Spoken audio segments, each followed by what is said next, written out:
Hola, buenas tardes chicos, ¿cómo están? Bueno, en la clase de hoy vamos a ver un tema que tiene que ver con los movimientos sociales, pero lo que me gustaría que aprendan es exactamente cómo se estructuran los movimientos sociales, es decir, cómo están organizados, en qué zonas de nuestro país y qué objetivos principales tienen.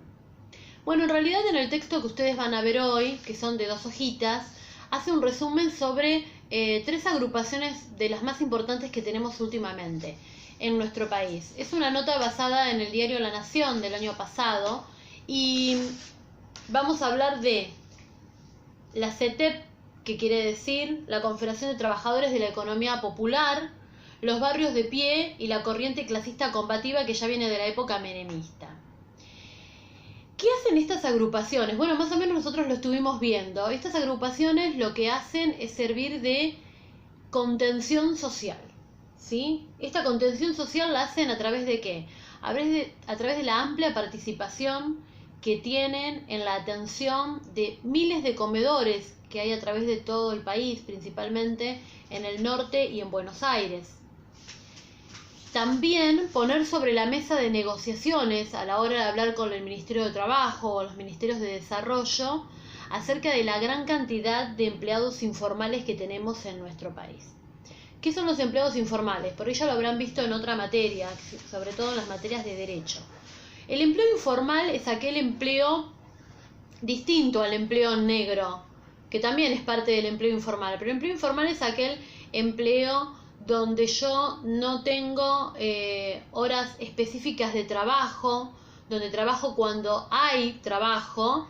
Por ejemplo, en el caso de personas que trabajan para la industria textil, que trabajan por temporadas, ¿sí? Por ejemplo, si hay una entrada de telas, entonces trabajan y si no, no lo hay.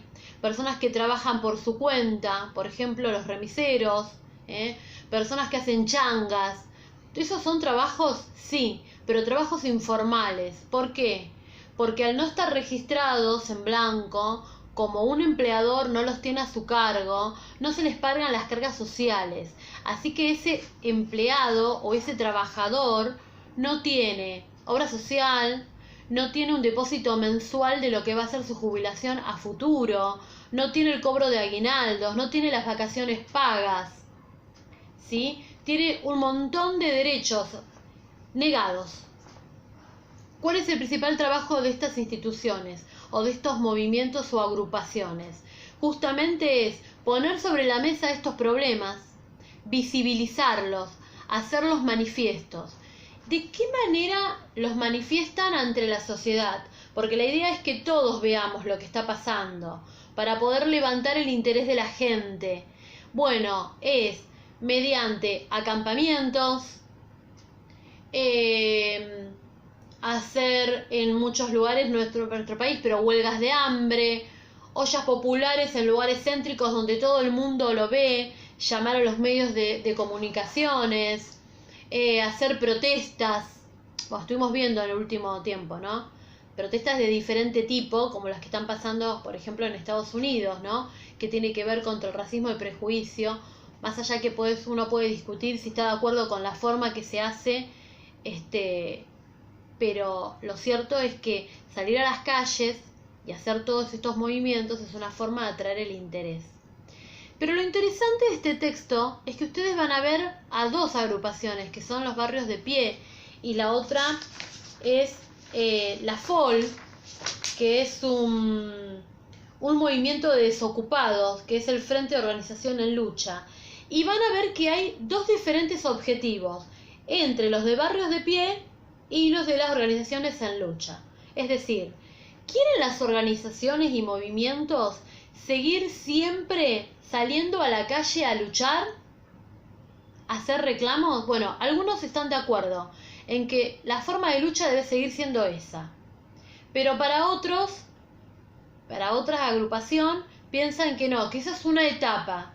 Primero salimos, reclamamos, se supone que después esa etapa se tiene que cortar y tenemos que pasar a hacer ¿qué?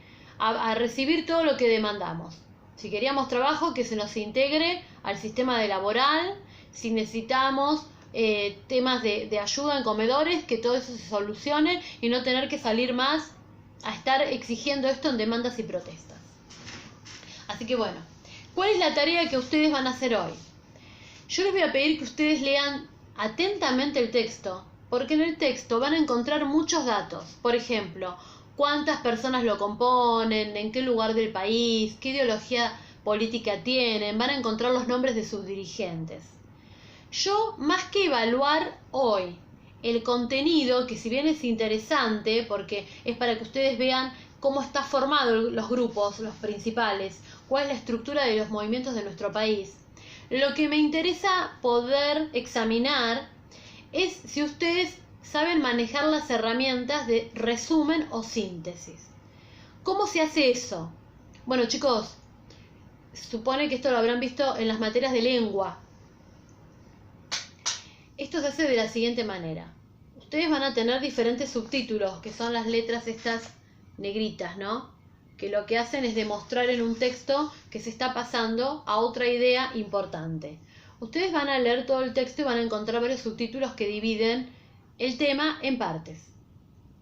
Lo que yo necesito es que ustedes seleccionen de cada subtítulo cuál es la idea principal, ¿sí? La parte más importante de ese párrafo. No necesariamente tienen que resaltar una idea de cada párrafo. Puede que un párrafo a ustedes no les parezca que diga nada interesante, ¿sí? Ustedes van a seleccionar a juicio de ustedes cuáles son las ideas interesantes de ese texto. Yo sugeriría que las copien en su cuaderno o en un borrador y luego con esas ideas arman un resumen. ¿Qué es hacer un resumen? Hacer un resumen quiere decir no que yo copio exactamente lo que está escrito ahí y lo pego y lo copio en la otra hoja más chiquitito. No, hacer un resumen significa que yo explico en mis propias palabras lo que acabo de leer en ese texto, ¿sí? Ejemplo. Ustedes en la primer página tienen un párrafo que dice: el 7 de agosto del 2016, la Confederación de Trabajadores de la Economía Popular, la corriente clasista y combativa, los barrios de pie confluyeron en una masiva marcha bajo la consigna Tierra, Techo y Trabajo. Desde entonces se consolidaron como los principales negociadores, con Carolina Stanley y por lo tanto los mayores receptores de sus políticas. Al mismo tiempo visibilizaron la importancia de su tarea de contención social a través de la organización de comedores y pusieron sobre la mesa las demandas de los trabajadores informales. ¿Qué es lo más importante de este texto? Bueno, no me importa el 7 de agosto del 2016, pero sí me importa que la CTP, la corriente clasista y los barrios de pie son los principales negociadores, ahí marco, ¿le parece? Mira, y que lo que son, tienen la tarea de ser contenedores sociales porque son los principales organizadores de los comedores y de exigir que los trabajadores informales sean registrados como trabajadores formales. Punto. Así como yo se los acabo de decir, eso es la idea principal del párrafo 1. ¿Sí? Bueno, así que espero que puedan ir haciéndolo de a poco, va a llevar su tiempo. Por algunos les lleva un poco más, a otros poco menos. Pero recuerden, lean de título a subtítulo, eligen cuáles son las ideas principales. Para eso tengo que tener en cuenta de quién estoy hablando y qué se dice de eso, ¿sí? Y luego, en una hoja, hacemos el resumen. De estas dos hojas, me tienen que presentar a mí lo más importante que ustedes han encontrado en el texto. Cualquier cosa, me preguntan.